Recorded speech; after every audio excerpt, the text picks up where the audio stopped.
Hi everyone, Teacher Jamie here, and I just wanted to make a quick little video for you guys and talk about something that I see come up quite a bit in the Facebook group, and that is teaching the dreaded older students.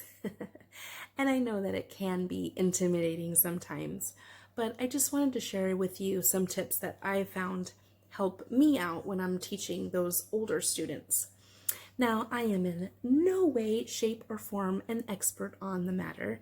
However, I do have a 13-year-old daughter and a 10-year-old son. So believe you me, there are hormones going on around the house at all times.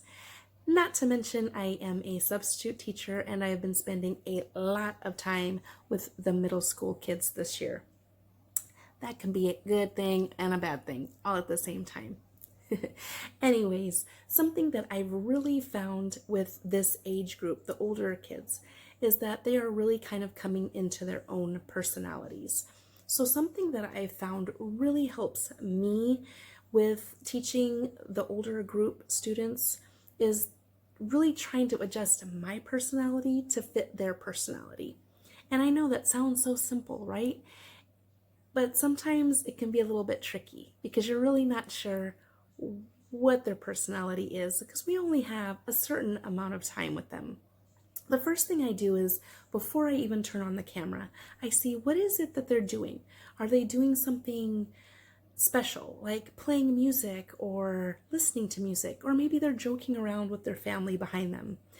Kind of pick up on those little social cues if you can before the camera's even turned on.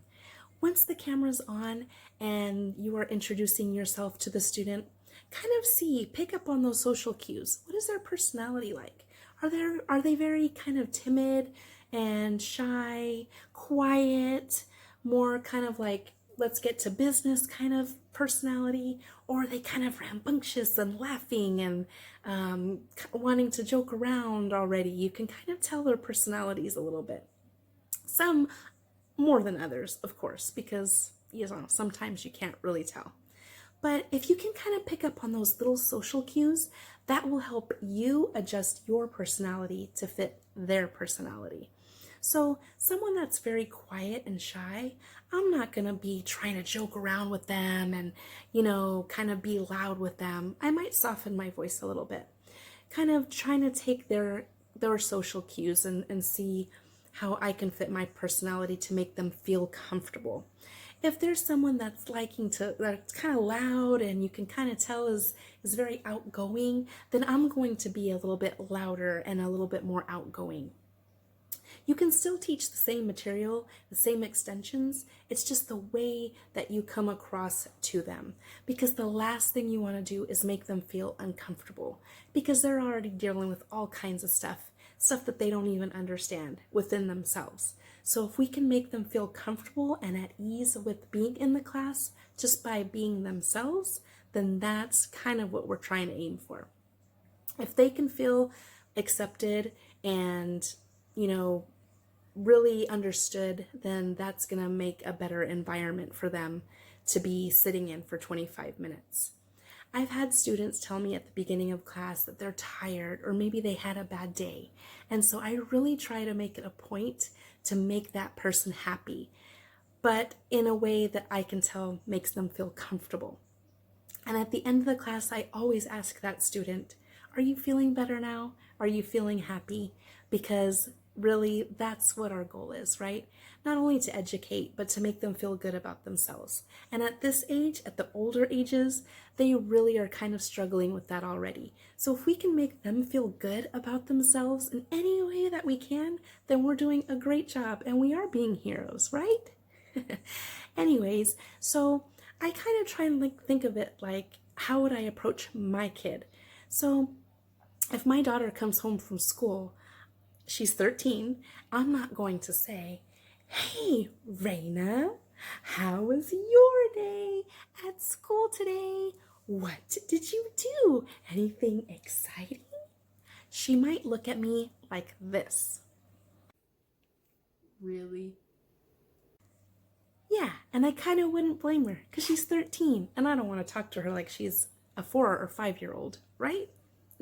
So instead, I might say, hey, Raina, how was your day? Did you guys do anything exciting in school today? Did you have a good day? I might get something a little more like this. It was pretty cool. We launched our paper rockets today. And that would be a much better response. Because honestly, I want to make her feel comfortable. And if I'm talking to her like she's 5 and 6 years old, that might not be a good thing. But if I'm going to talk to her like the young adult that she's becoming, she's going to be a little bit more receptive to that. So that's just some kind of tips that I found really work with the older kids. Now, there's going to be times that doesn't work because we really can't make everyone happy.